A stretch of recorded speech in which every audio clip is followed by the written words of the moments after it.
Good morning, everyone. We're once again coming to you via this video. This evening, as you know, we did call for a prayer meeting, and we're hoping that many of you will come. And I look forward to seeing you in person. I do miss the fellowship. I do miss coming together with God's people. And I'm hoping that you're able to join us. However, if you do have symptoms of a cold or you're coughing, we ask that you refrain from coming.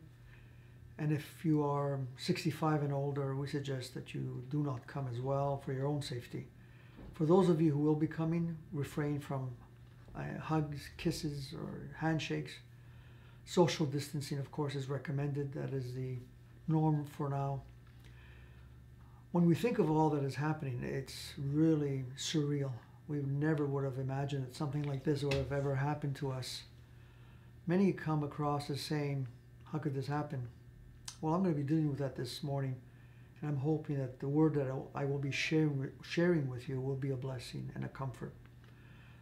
First of all, I would like to also remind you that the message this coming Sunday, in all likelihood, will be uploaded. I don't think that we're going to get over this anytime soon. If you just look at Europe, whatever is happening there, we're following suit. In Italy right now, and France, there's total lockdown. People are forbidden to be on the streets or to go anywhere for that matter, except the grocery stores and pharmacies, and perhaps that's what's going to happen as well over here.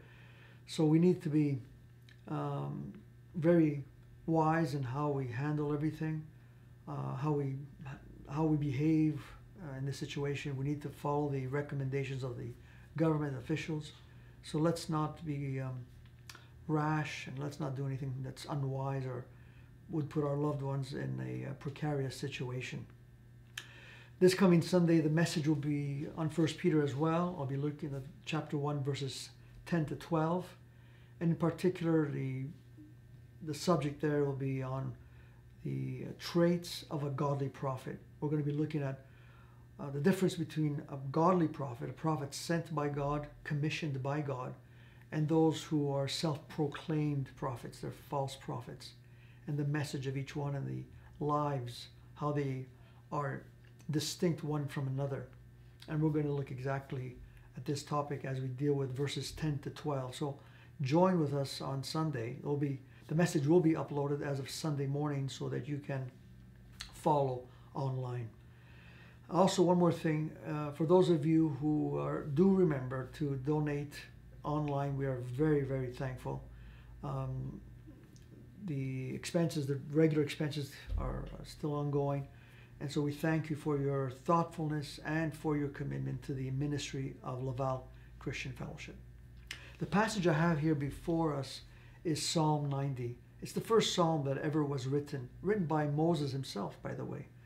And so we have here these 17 verses where Moses highlights the eternality of God in contrast with the brevity of man. He starts by saying, Lord, you have been our dwelling place in all generations. Before the mountains were born, or you have given birth to the earth and the world, even from everlasting to everlasting, you are God. You turn man back into dust, and you do say, return, O children of men, for 1,000 years in your sight are like yesterday when it passes by, or as a watch in the night. You have swept them away like a flood, they fall asleep. In the morning they are like grass, which sprouts anew. In the morning it flourishes and sprouts anew. Toward evening it fades and withers away. For we have been consumed by your anger, and by your wrath we have been dismayed. You have placed our iniquities before you, our secret sins in the light of your presence. For all our days have declined in your fury. We have finished our years like a sigh. As for the days of our life, they contain 70 years, or if due to strength, 80 years. Yet their pride is but labor and sorrow. For soon it is gone, and we fly away. For who understands the power of your anger, and your fury according to the fear that is due to you? So teach us to number our days, that we may present to you a heart of wisdom. Do return, O Lord, How long will it be? And be sorry for your servants, O satisfy us in the morning with your loving kindness, that we may sing for joy and be glad all our days. Make us glad according to the days you afflicted us, and the years we have seen evil. Let your work appear to thy servants, and your majesty to their children. Let the favor of the Lord our God be upon us, and do confirm for us the work of our hands. Yes, confirm the work of our hands. This first psalm, excuse me, here we see Moses highlighting God's eternal presence, his eternality, that he's from everlasting to everlasting. And then he switches to the mortality and brevity of man. He says, from everlasting to everlasting, you are God, whereas we return back to dust. 1,000 years in your sight is like yesterday. You sweep us away like a flood.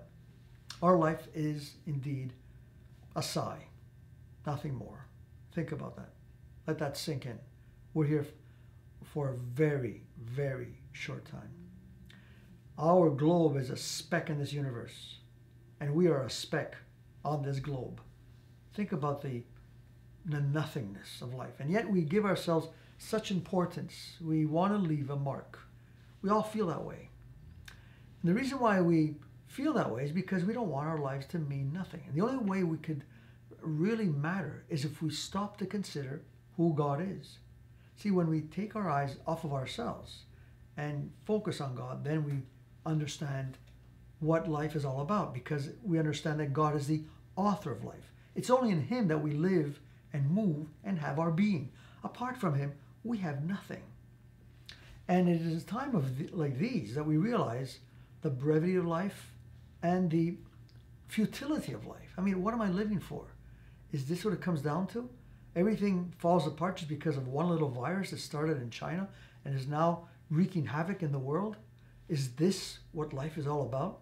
And people are asking, if there is a God, why is this happening? You see, a child of God will never, ever doubt God's goodness and sovereignty.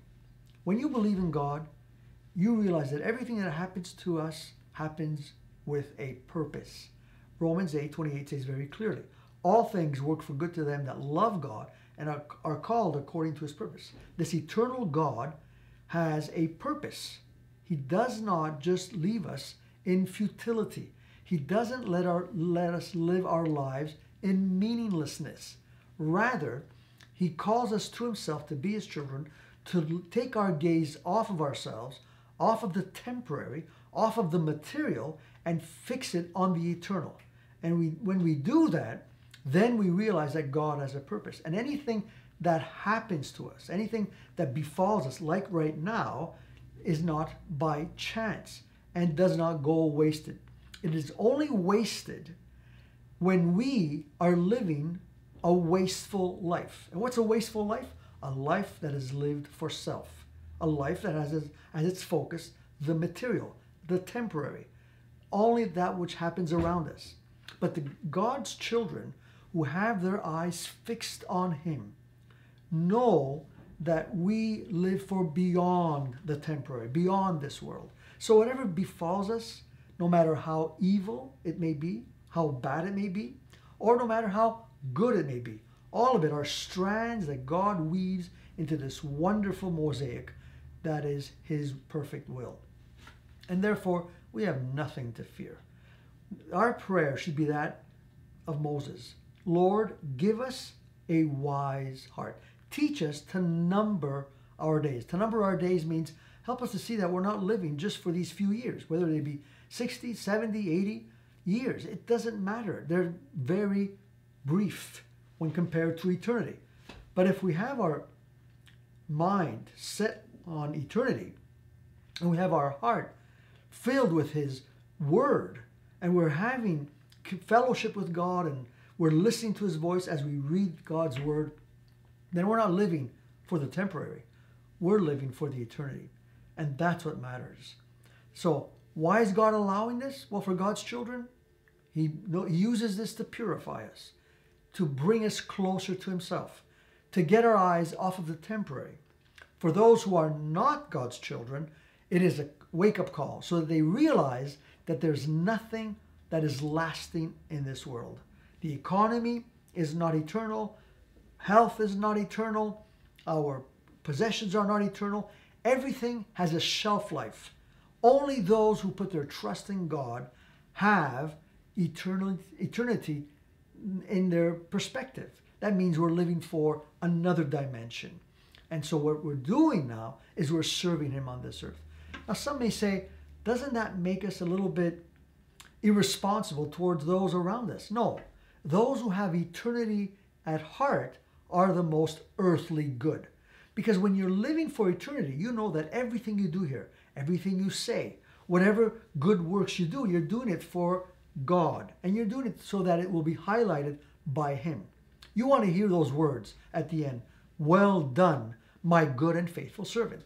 You don't want to just live for today and leave your name, rather have your name be etched in some stone or on some plaque so that people remember you for your deeds today. That is futility. But when you're living for eternity, when you have a wise heart, when indeed you are numbering your days, you're living with an eternal perspective, and therefore you are most effective while on earth. You will train your children in the ways of the Lord. You will teach them that God is a Father who is full of loving kindness and has a purpose for us. So this is what God's word reminds us today. He's from everlasting to everlasting. Man is mortal and has a shelf life. But the man who fears God, the man who places his trust in God, that person will have an eternal perspective, and that individual will continue to walk in happiness and in joy. Even if things are not the way they ought to be or the way we want to be, we'll still have our trust in God. Hope to see you this evening, and perhaps this will be our last prayer meeting this evening before there actually will be a lockdown. We don't know. So I hope to see you, and if not, may the Lord bless you and continue to strengthen you with His grace. Amen.